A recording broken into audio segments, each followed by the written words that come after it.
Hi everyone, Animal Girl here, back with another edition of TV Talk. It's Thursday, and that means it's Avatar: The Last Airbender Day. And this week's episode was The Avatar and the Firelord. Avatar Roku comes to Aang in a dream and tells him that it is time for him to learn about their shared past, instructing him to come to a small island which he says was once his home. Meanwhile, Zuku receives a mysterious letter telling him that the time has come for him to learn about the death of his great-grandfather. Okay, things I liked about this episode. Basically, the big thing about this episode is that we get backstory on both Avatar Roku and Firelord Sozin, and if I misspelled either one of their names, I do apologize. Now, we have heard about Firelord Sozin and Avatar Roku separately throughout the first 2 seasons of Avatar.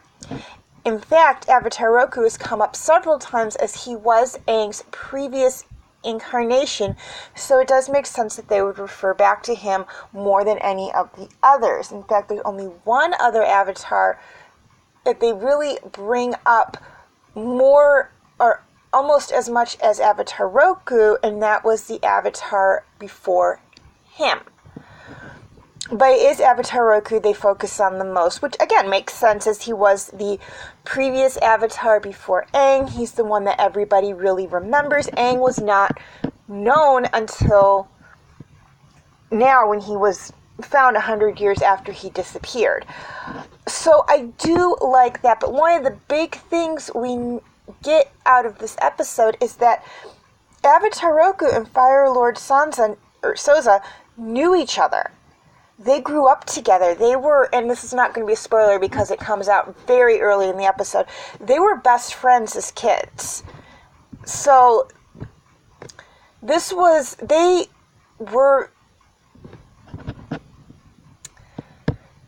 why is this important? I think it's important because it shows that, number one, it's not where you come from that defines who you are, it's the choices you make. Both Roku and Sozin came from the Fire Nation, yet Roku didn't want to expand the Fire Nation, and Sozin did. And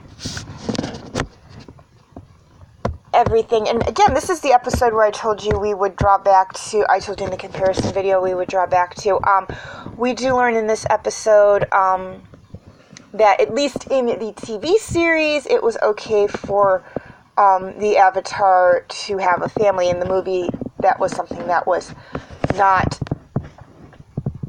allowed. And we know this from this episode. We see Roku get married in this episode, near the end of the episode. That's not going to be too much of a spoiler, as it doesn't really play into what's going on overall in the story. And we also know this from Korra, as well. So, but we'll talk more about that when we get to Legends of Korra, I promise. But anyways, and again, we see that a lot of friendships from Roku's time as Avatar transcended into Aang's time as Avatar. Both Roku and Aang knew Monk Gyatso. He and Roku were very good friends when Roku was learning windbending or airbending. And we know from season 1 that Monk Gyatso was in charge of taking care of Aang before Aang ran away. So we do see that. I believe that there was a connection between Bumi and the Earthbender who trained Roku. They don't really come on and say it, but I think there is. Same thing with the Waterbender who trained Roku, and possibly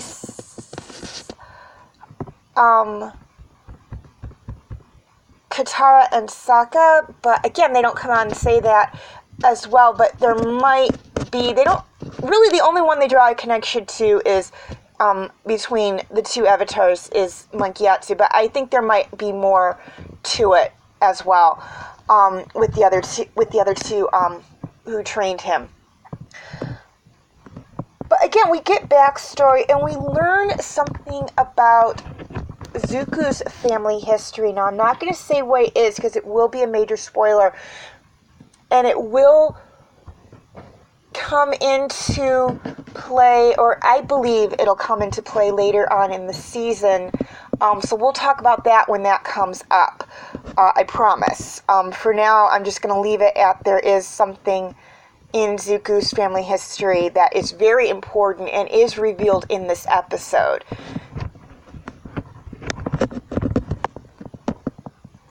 Okay, things I didn't like about this episode.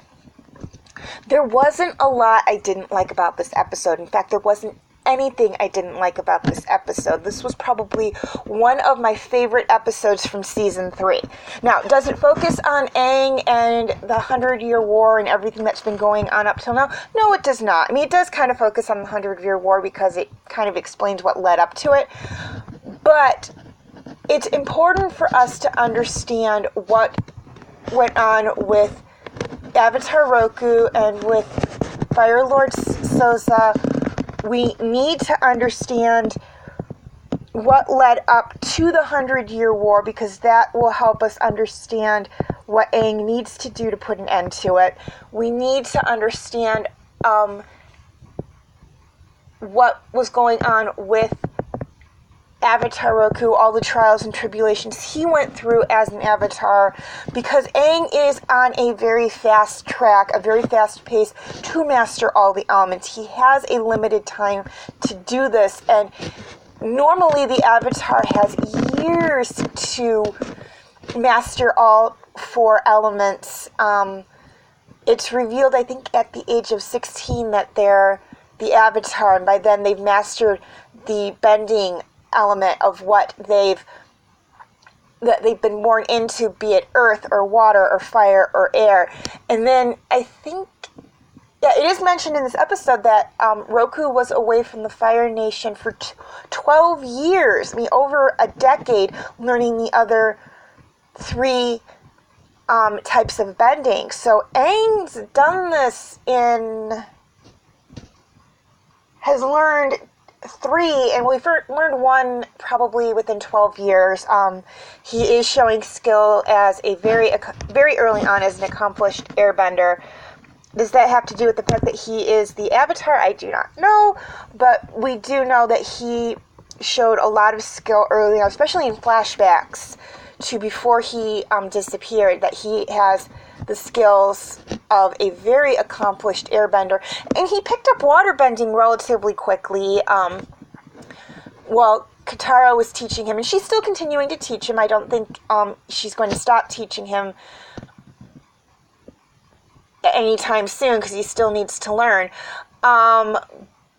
But he picked up the basics to where he can do waterbending relatively well, relatively quickly.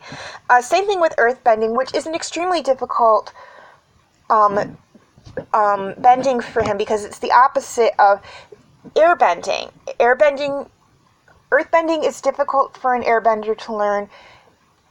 Airbending is difficult for an earthbender to learn because they're opposites. And on that same front, firebending is difficult for a waterbender to learn, and waterbending is difficult for a firebender to learn because they're opposites, so it would make sense. But he picked up earthbending relatively quickly as well. Now, again, I believe Toph is still teaching him earthbending, just like Katara is teaching him waterbending. I don't think that's something that's going to stop anytime soon again. But now he really needs to focus on firebending, and he will find a firebending teacher. I do promise you that. I'm not going to say who it is. I'm going to let you guys guess until I actually till we get to that episode, and then I'll reveal who it is. Those of you who have not seen Avatar: The Last Airbender, or at least have not seen Season 3 of Avatar: The Last Airbender, may be surprised as to who it is. Some of you may not be. But again, it's important for us to understand, and I'm sorry if I got sidetracked here, but it did tie into what I was talking about, what Roku went through, to see that he had a little easier time learning the different bendings. He did not have to fast track his studies in the other bendings because the fate of the world did not rest on his shoulders at this point in time, which only makes us realize even more how important it is for Aang to learn to master water bending and earth bending and to learn fire bending. So again, as to things I didn't like about this episode, there was nothing I didn't like about this episode. This was a very informative episode.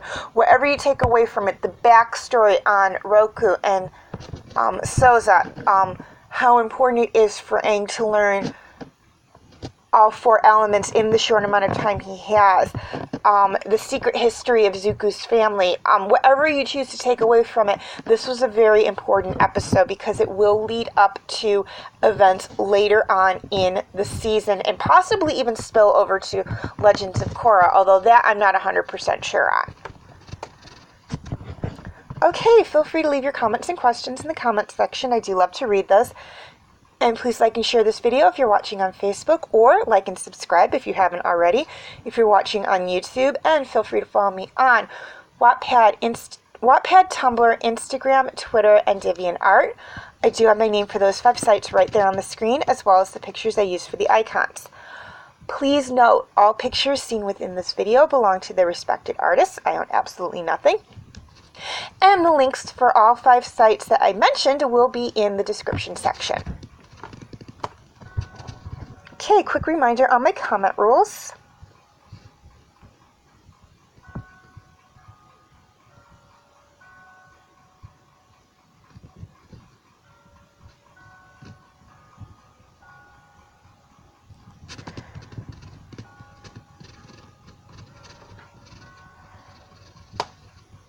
Okay, feel free to check out my related videos.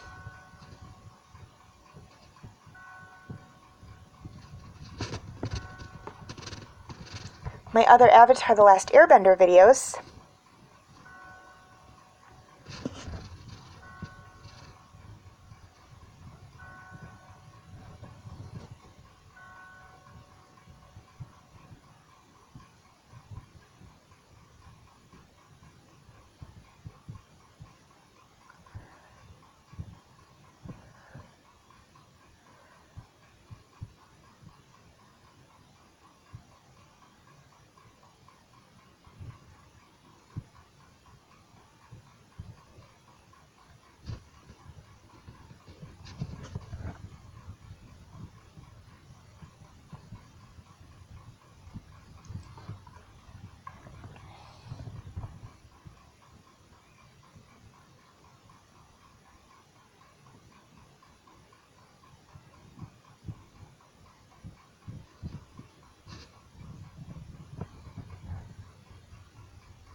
My other TV talk videos.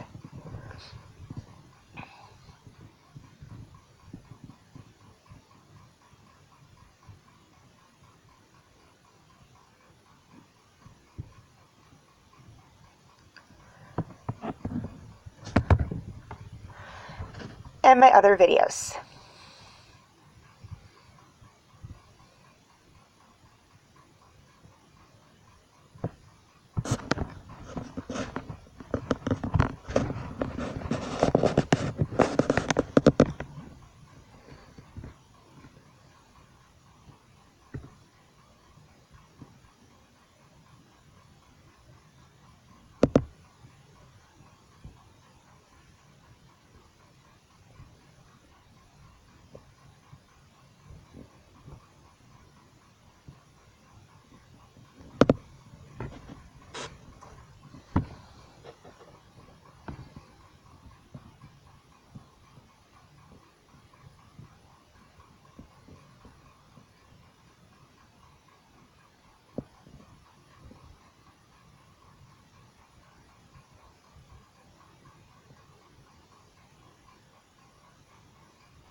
Okay, before I sign off, a couple of things I'd like to touch on.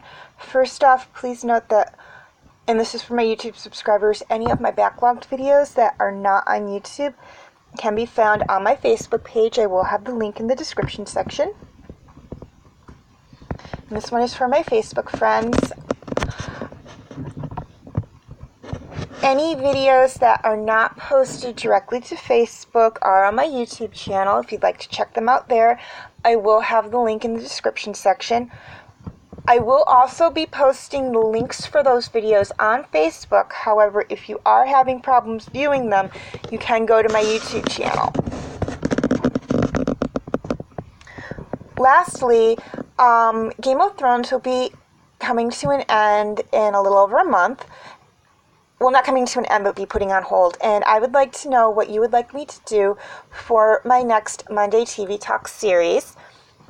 Your choices are Fruit Basket, Superman the Animated Series, Batman the Animated Series, and Gargoyles. Voting is very simple. All you have to do is write down in the comment section which one of the 4 shows listed you would like me to do a video on, and or like or love a positive comment on one of the 4 shows, and whichever one gets the most votes is the one I'll do a video on. Please note, if you'd like to shorten Superman the Animated Series and Batman the Animated Series to just Superman and Batman, that is perfectly fine. I'll know what shows you mean by that. Voting will be until June 17th. However, if I have to change this, I will let you know. Negative comments and dislikes will not be counted as votes. You may vote as many times as you wish, but in the event of a tie, I do have the final say. So far, it stands at 1 vote for Gargoyles, 0 votes for the others, but as I stated earlier, we do have a little over a month to go, so get your votes in and make your voices known. As always, thank you for watching, and have a very nice day.